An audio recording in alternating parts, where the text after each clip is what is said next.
Leo Julai 29, walimu 30 wa mpira wa miguu wamehitimu mafunzo ya awali yani grassroots iliyokuwa inafanyika katika wilaya ya Musoma mjini, iliyokuwa inafanyika katika manispaa ya Musoma mkoa wa Mara. Mafunzo hayo yamegharamiwa kwa 100% na mbunge wa jimbo la Musoma mjini Mheshimiwa Mgore Millard Kigera.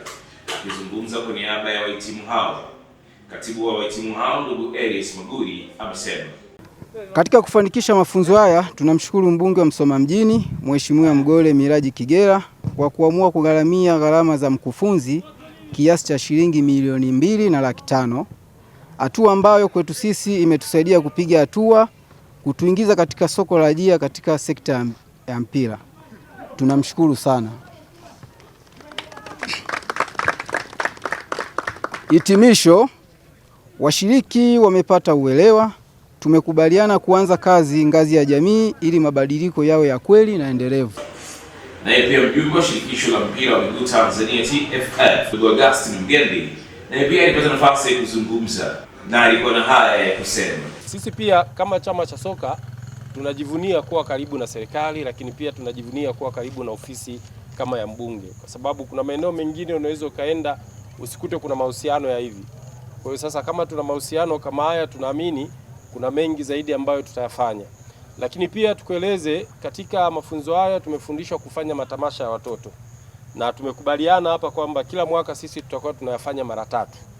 Na katika hiyo tumetoa zawadi kwa mheshimiwa mbunge, pengine tutatafuta jina gani la kuweza yawe yanaeleza kwa jina lake kwa ajili ya kuyafanya, na hasa nyakati za likizo. Ni watoto ambao tunaweza tukao tunakusanya hata watoto 200, tunakuwa nao, tunawapa tunacho hapa, alafu na baadaye wanaenda. Kwa hiyo kwa staili hii nafikiri tutaweza kutafuta vipaji, kuibua vipaji ambavyo baadaye vitakuwa vinakubwa sana kwa taifa letu. Naye mkufunzi wa mafunzo kutoka shirikisho la mpira wa miguu Tanzania TFF ndugu Raymond Kweba amesema, mimi nipende tu kukushukuru wewe binafsi na ulioongozana nao kwa kufika hapa, na niseme tu kwa niaba ya shirikisho na nafasi kubwa sana ya kuendeleza vipaji. Mkoa wa Mara unatusaidia sana kwenye timu zetu za taifa.